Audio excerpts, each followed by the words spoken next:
Hello, this is The Shadow over Innsmouth, Part 1 by H.P. Lovecraft. During the winter of 1927 to 28, officials of the federal government made a strange and secret investigation of certain conditions in the ancient Massachusetts seaport of Innsmouth. The public first learned of it in February, when a vast series of raids and arrests occurred, followed by the deliberate burning and dynamiting, under suitable precautions, of an enormous number of crumbling, worm-eaten, and supposedly empty houses along the abandoned waterfront.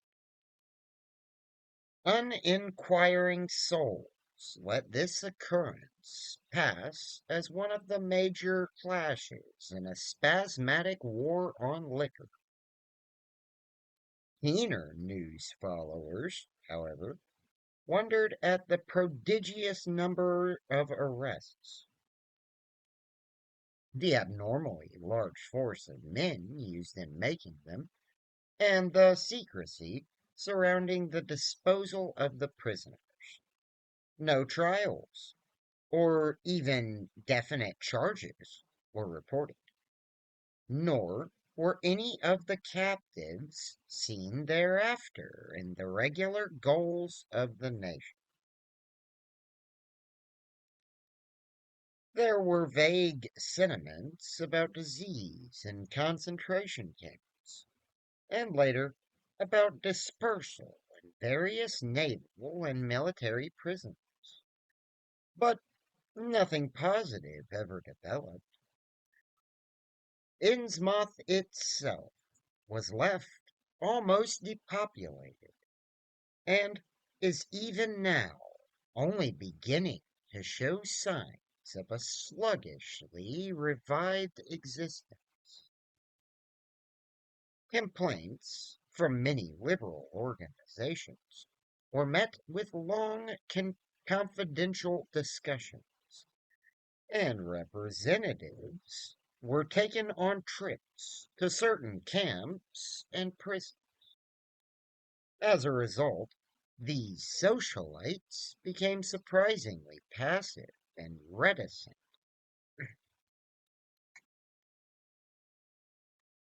Newspapermen were harder to manage, but seemed largely to cooperate with the government in the end. Only one paper, a tabloid, always discounted because of its wild policy, mentioned the deep diving submarine that discharged torpedoes downward in the marine abyss just below the Devil Reef. That item, gathered by chance in a haunt of sailors, seemed indeed rather far-fetched, since the low black reef lies a full mile and a half out from Innsmouth harbor.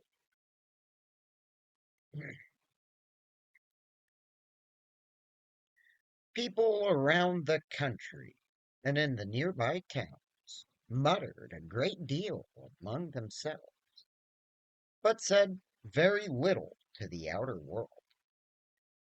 They had talked about dying in half-deserted Innsmouth for nearly a century, and nothing new could be wilder or more hideous than what they had whispered and hinted years before. Many things had taught them secretiveness, and there was now no need to exert pressure on them. Besides, they really knew very little, for wide salt marshes, desolate and unpeopled, keep neighbors off from Innsmouth on the landward side. But at last, I am going to defy the ban on speech about this thing Results, I am certain, are so through that no, sorry,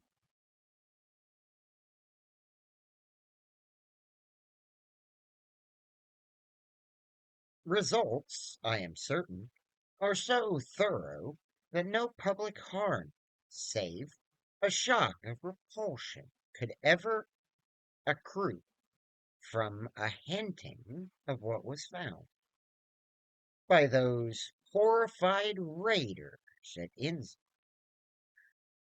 Besides, what was found might possibly have more than one explanation. I do not know just how much of the whole tale has been told, even to me, and I have many reasons for not wishing to probe deeper.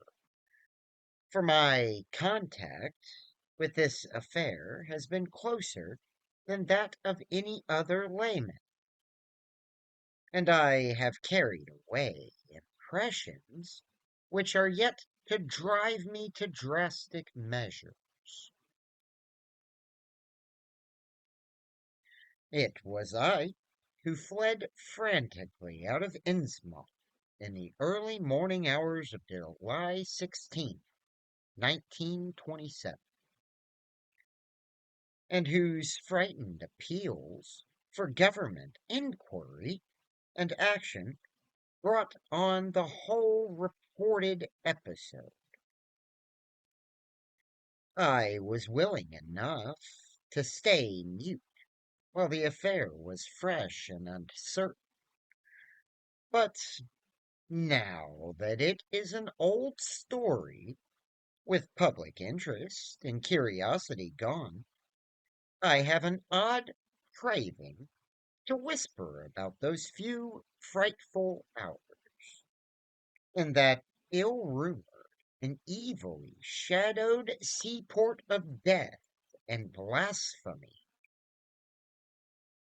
blasphemous abnormality. The mere telling helps me to restore confidence in my own faculties, to reassure myself that I was not simply the first to succumb to a contagious nightmare hallucination. It helps me, too, in making up my mind regarding a certain terrible step which lies ahead of me. I had never heard of Innsmouth till the day before I saw it for the first, and so far, last time. I was celebrating my coming of age by a tour of New England, sightseeing, antiquarian, and genealogical, and had planned to go directly from ancient Newburyport to Arkham, whence my mother's family was derived. I had no car, but was traveling by train, trolley, and motor coach, always seeking the cheapest possible route. In Newburyport, they told me that the steam engine was the thing to take to Arkham, and it was only at the station ticket office, when I demurred at the high fare, that I learned about Innsmouth. The stout, shrewd-faced agent, whose speech showed him to be no local man, seemed sympathetic toward my efforts at economy, and made a suggestion that none of the other informants had offered. "You could take that old bus, I suppose," he said with a certain hesitation, "but it ain't thought much of hereabouts. It goes through Innsmouth. You may have heard about that." And so the people don't like it. Run by an Innsmouth fellow, Joe Sargent, but never gets any custom here. Or Arkham either, I guess. Wonder it keeps running at all. I suppose it's cheaper. Oh, I suppose it's cheap enough. But I never see more'n 2 or 3 people in it. Nobody but those Innsmouth folks. Leaves the square, front of Herman's drugstore, at 10 a.m. and 7 p.m. Unless they've changed lately. Looks like a terrible rattle trap. I've never been on it. That was the first I ever heard of shadowed Innsmouth. Any reference to a town not shown on common maps or listed in recent guidebooks would have interested me. And the agent's odd manner of allusion roused something like real curiosity. A town able to inspire such dislike in its neighbor, I thought, must be at least rather unusual and worthy of tourists' attention. If it came before Arkham, I would stop off there. And so I asked the agent to tell me something about it. He was very deliberate and spoke with an air of feeling slightly superior to what he said. Innsmouth? Well, it's a queer kind of town down at the mouth of the Monotset. Used to be almost a city, quite a port before the War of 1812, but all gone to pieces in the last 100 years or so. No railroad now. B and M never went through, and the branch line from Rowley was given up years ago. More empty houses than there are people, I guess, and no business to speak of except fishing and lobster. Everybody trades mostly here, or in Arkham, or Ipswich. Once they had quite a few mills, but nothing's left now except one gold refinery running on the leanest kind of part-time. That refinery, though, used to be a big thing. And old man Marsh, who owns it, must be Richard Croesus. Queer old duck, though, and sticks mighty close in his home. He's supposed to have developed some skin disease or deformity late in life that makes him keep out of sight. Grandson of Captain Obed Marsh, who founded the business. His mother seems to have been some kind of foreign, they said, a South Sea Islander. So everybody raised Cain when he married an Ipswich girl 50 years later. Oops, 50 years ago.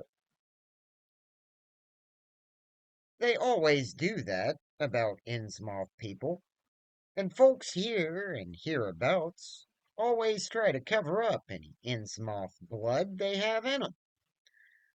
But Marsh's children and grandchildren look just like anybody else so far as I can see.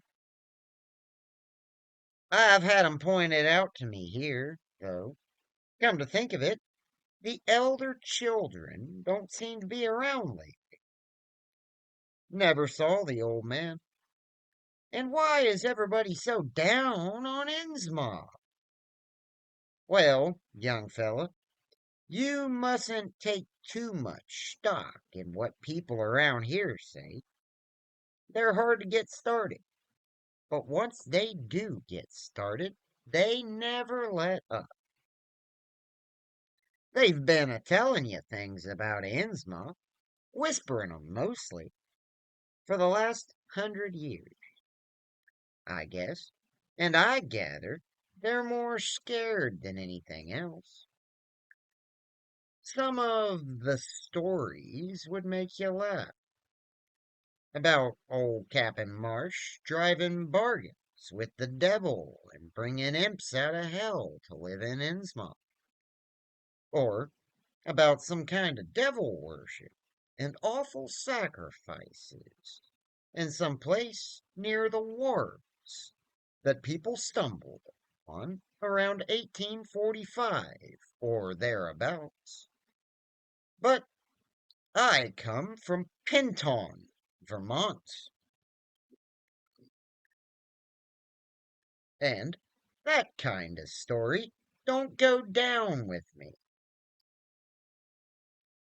You ought to hear, though, what some of the old timers tell about the Black Reef off the coast.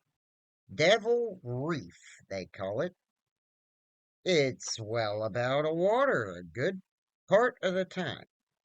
Oh, oops. It's well above water a good part of the time, and never much below it. But at that, you could hardly call it an island. The story is that there's a whole legion of devils seen sometimes on that reef, sprawled about, or darting in and out of some kind of caves near the top.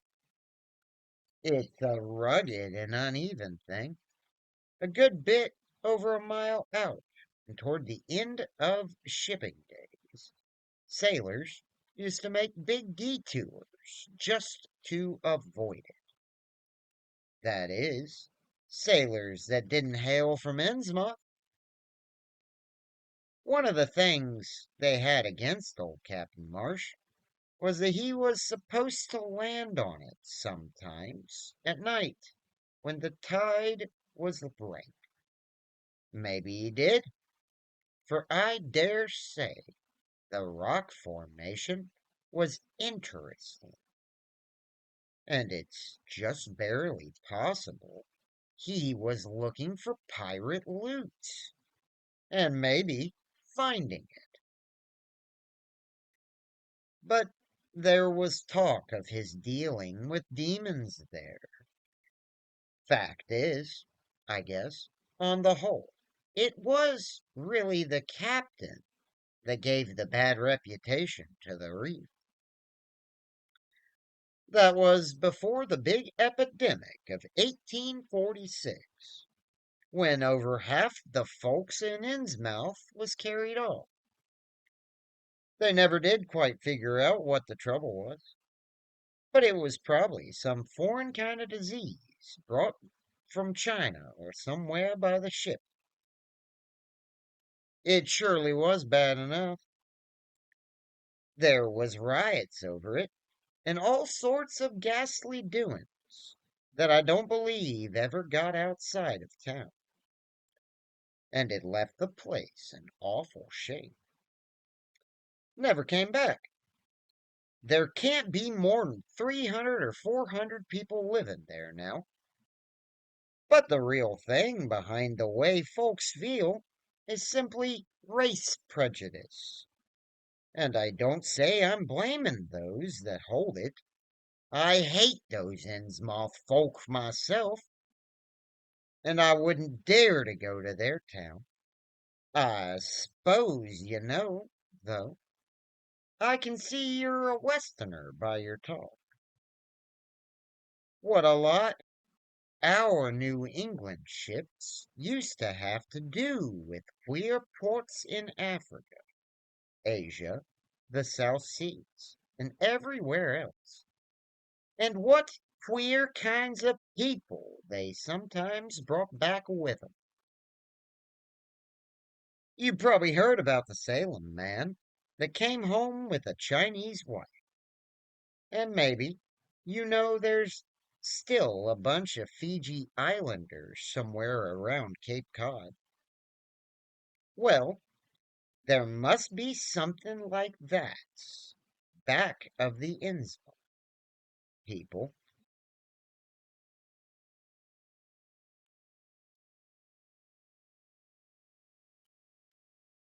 The place always was badly cut off from the rest of the country by marshes and creeks. And we can't be sure about the ins and outs of that matter. Hmm.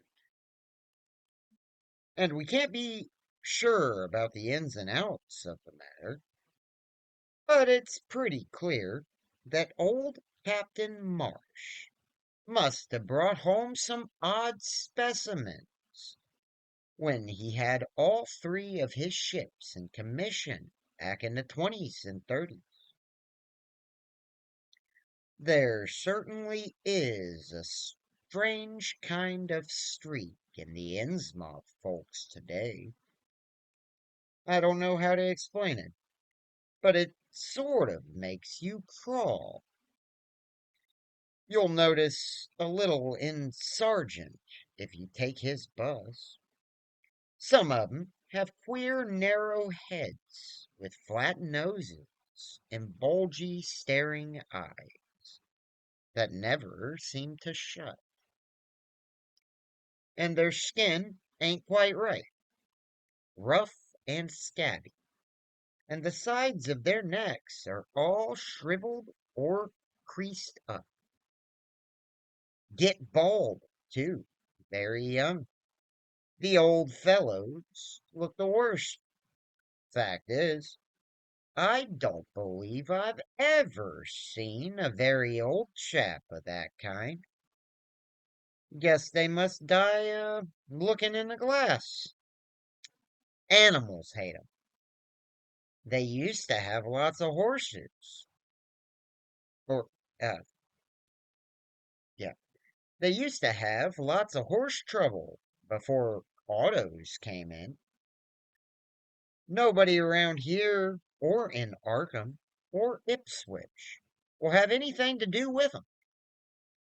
And they act kind of offish themselves when they come to town or when anyone tries to fish on their grounds. Queer how fish are always thick off Innsmouth Harbor when there ain't anywhere else around. But just try to fish there yourself and see how folks chase you off. Those people used to come here on the railroad, walking and taking the train at Rowley after the branch was dropped. But now they use that bus.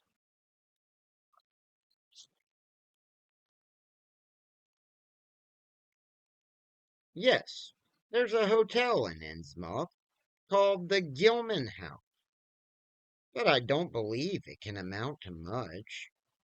I wouldn't advise you to try it, but stay over here and take the 10 o'clock bus tomorrow morning. But you can get an evening bus there for Arkham at 8 o'clock. There was a factory inspector who stopped at the Gilman a couple of years ago, and he had a lot of unpleasant hints about the place. Seems they get a queer crowd there, for this fellow heard voices in other rooms, though most of 'em was empty. That gave him the shivers. It was foreign talk, he thought, but he said the bad thing about it was the kind of voice that sometimes spoke. It sounded so unnatural, sloping, like, he said, that he didn't dare undress or go to sleep. Just waited up and lit out the first thing in the morning. The talk went on most all night. This fellow, Casey, his name was, had a lot to say about how the Innsmouth folks watched him and seemed kind of on guard.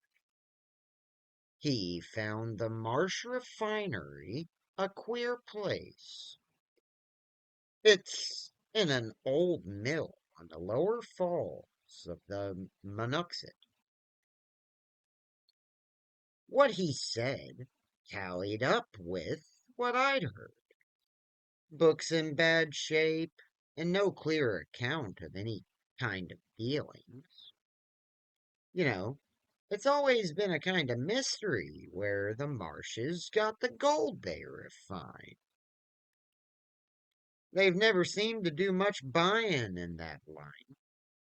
But years ago, they shipped out an enormous lot of ingots. Used to be talk of queer foreign kind of jewelry that the sailors and refinery men sometimes sold on the sly, or that was seen once or twice on some of the old marsh women folks.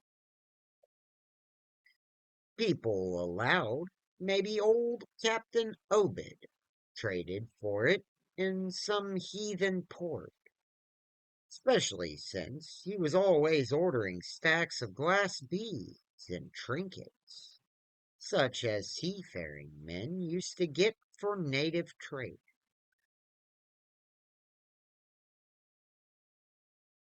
Others thought, and still think, he's fond of an old pirate cache.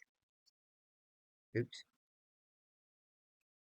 Others thought, and still think, he'd found an old pirate cache out on Devil Reef. But here's the funny thing. The old captain's been dead these 60 years, and there ain't been a good sized ship out of the place since the Civil War. But just the same, the Marshes still keep on buying a few of those native trade things, mostly glass and rubber gawgaws, they tell me. Maybe the Innsmouth folks like 'em to look at themselves.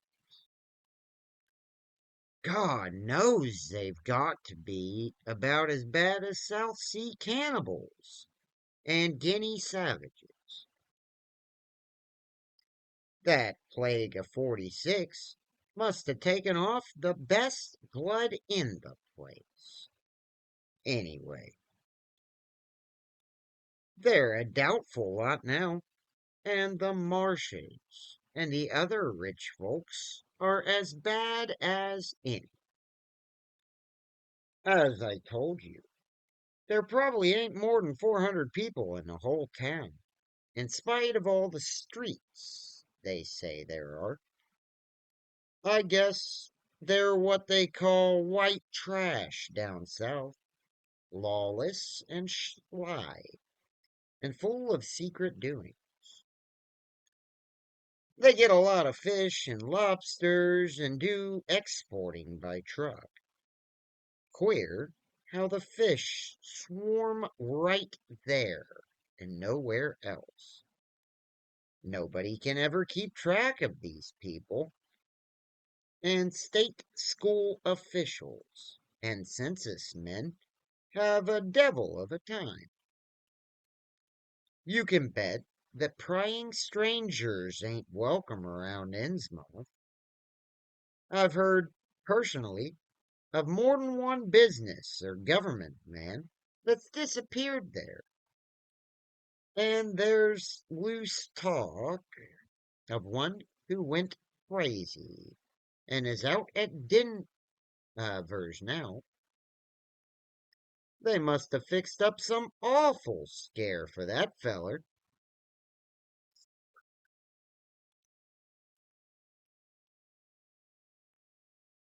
That's why I wouldn't go at night if I was you. I've never been there and have no wish to go.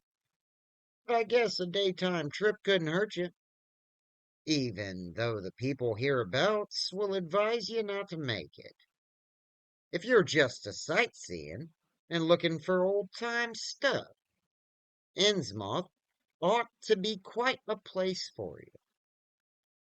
And so I spent part of that evening at Newburyport Public Library looking up data about Innsmouth.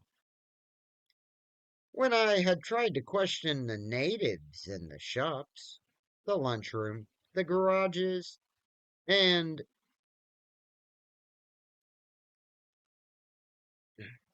and the fire station, I had found them even harder to get started than the ticket agent had predicted, and realized that I could not spare the time to overcome their first instinctive reticences.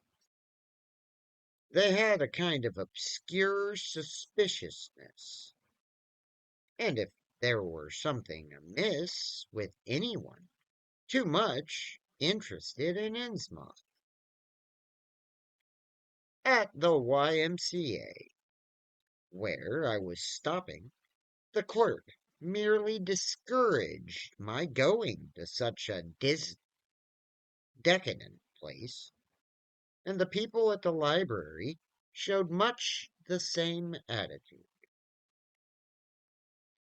Clearly, in the eyes of the educated, Innsmouth was merely an exaggerated case of civil degeneration. Uh uh. Civic degeneration.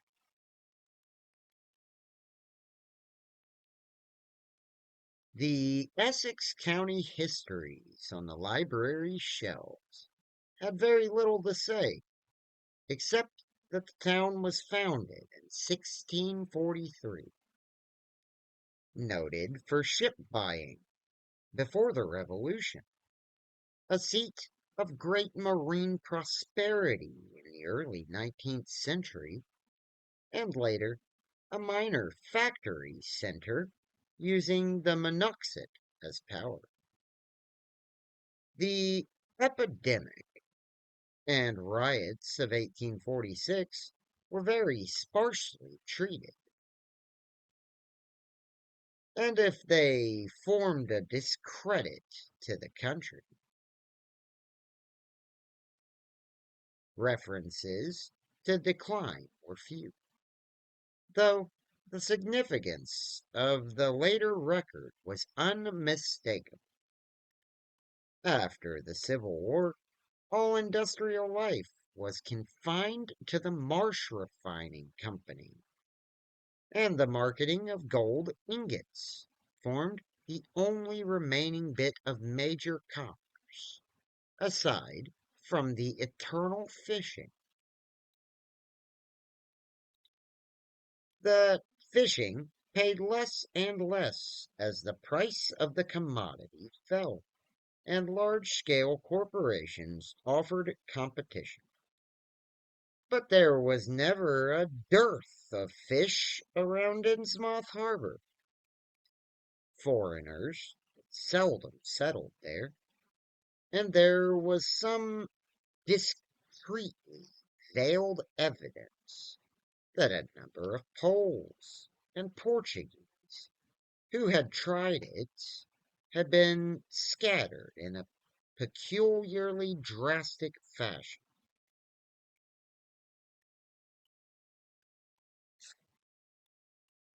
Most interesting of all was a glancing reference to the strange jewelry vaguely associated with Innsmouth.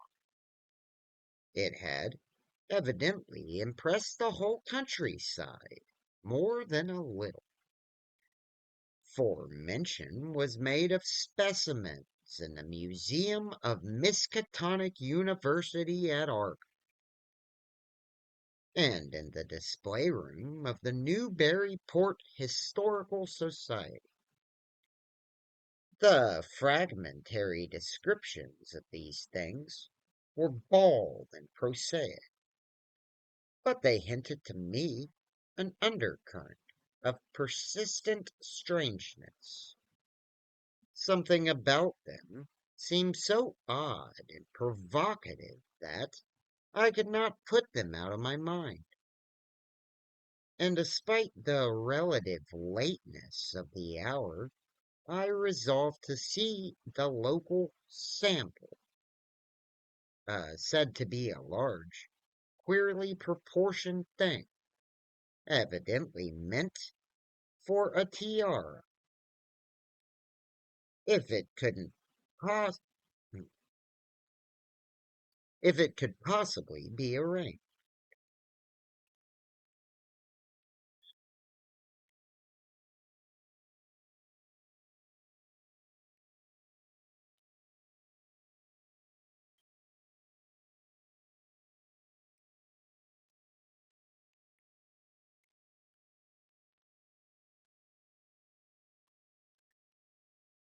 The librarian gave me a note of introduction to the curator of the society, a Miss Anna Tilton, who lived nearby, and after a brief explanation, that ancient gentlewoman was kind enough to pilot me into the closed building. Since the hour was not outrageously late, the collection was a notable one indeed. But in my present mood, I had eyes for nothing but the bizarre object which glistened in a corner cupboard under the electric light. It took no excessive sensitiveness to beauty to make me literally gasp at the strange, unearthly splendor of the alien opulent fantasy that rested there on a purple velvet cushion.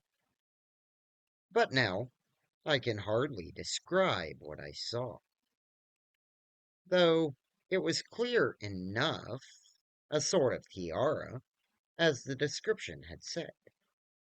It was tall in front, and with a very large and curiously irregular periphery, as if designed for a head of almost freakishly elliptical outline. The material seemed to be predominantly gold, though a weird lighter lustrous, lustrousness hinted at some strange alloy with an equally beautiful and scarcely identifiable metal.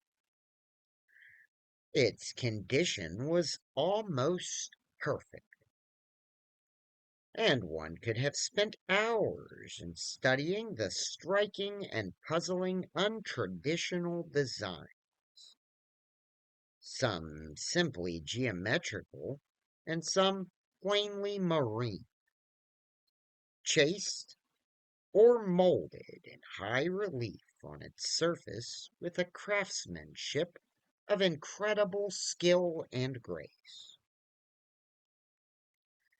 The longer I looked, the more the thing fascinated me, and in this fascination there was a curiously disturbing element, hardly to be classified or accounted for.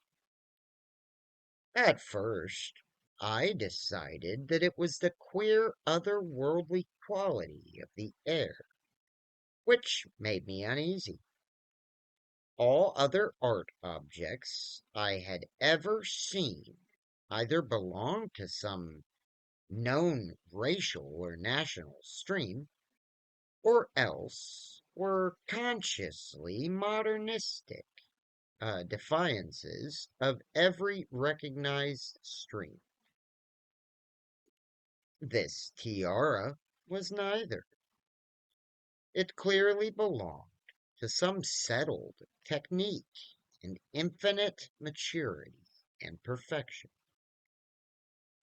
Yet that technique was utterly remote from any Eastern or Western, ancient or modern, which I had ever heard of or seen exemplified.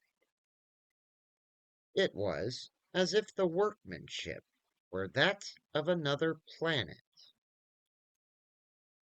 However, I soon saw that my uneasiness had a second and perhaps equally potent source residing in the pictorial and mathematical suggestions of the strange design. The patterns all hinted of remote secrets and unimaginable abysses in time and space, and the monotonously aquatic nature of the reliefs became almost sinister.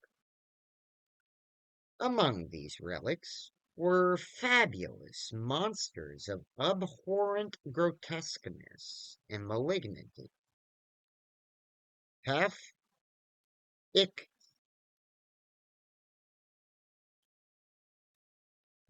half ichthytic and half bathrach. Okay,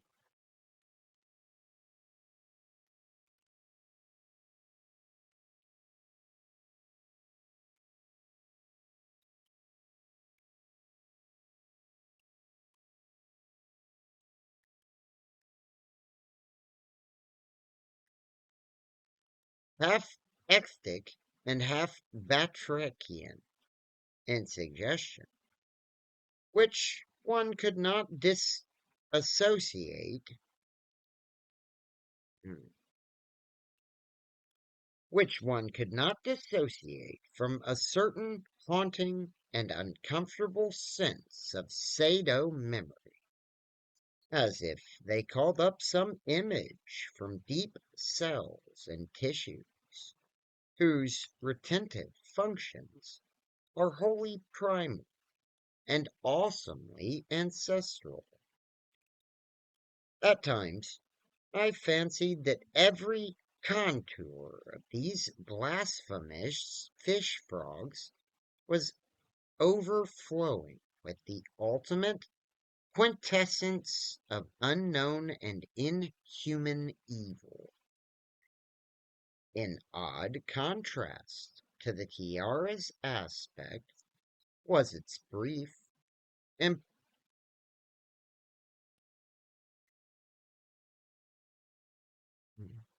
prosy history as related by Miss Tilton.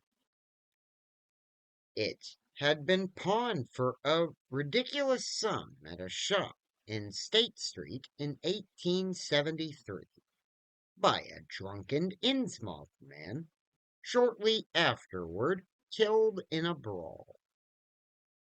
The society had acquired it directly from the pawnbroker, at once giving it a display worthy of its quality. It was labeled as of probable East Indian or Indo-Chinese provenance. Provenance, though the attribution was frankly tentative. Miss Tilton, comparing all possible hypotheses regarding its origin and its presence in New England, was inclined to believe that it formed part of some exotic pirate horde discovered by old Captain Obed Marsh. This view was surely not weakened by the incessant offers of purchase at a high price, which the Marshes began to make as soon as they knew of its presence. and which they repeated to this day, despite the Society's unvarying determination not to sell it. As the good lady showed me out of the building, she made it clear that the pirate theory of the marsh fortune was a popular one among the intelligent people of the region. Her own attitude toward shadowed Innsmouth, which she had never seen, was one of disgust at a community slipped far down the cultural scale, and she assured me that the rumors of devil worship were partly justified by a peculiar secret cult which had gained force there and engulfed all the Orthodox churches. It was called, she said, the Esoteric Order of Dagon, and was undoubtedly a debased, quasi pagan thing imported from the East a century before, at a time when the Innsmouth fisheries seemed to be going barren. Its presence among a simple people was quite natural in view of the sudden and permanent return of absurdly fine fishing. And it soon came to be the greatest influence on the town, replacing Freemasonry altogether and taking up headquarters in the old Masonic Hall on the new church green.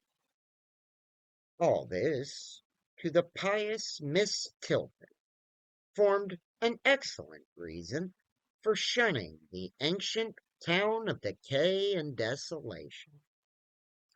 But to me, it was merely a fresh incentive to my architectural and historical anticipations.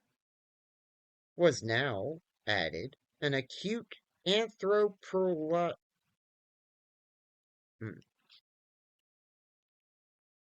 anthropological zeal, and I could scarcely sleep in my small room at the Y as the night wore away. All right, that's the end of part one, and I'm going to go on ahead and stop because we're at 50 minutes, guys. Thanks so much for watching. Please like and subscribe if you want to, and I'm sorry if I sucked at that. I tried. I'll see you next time.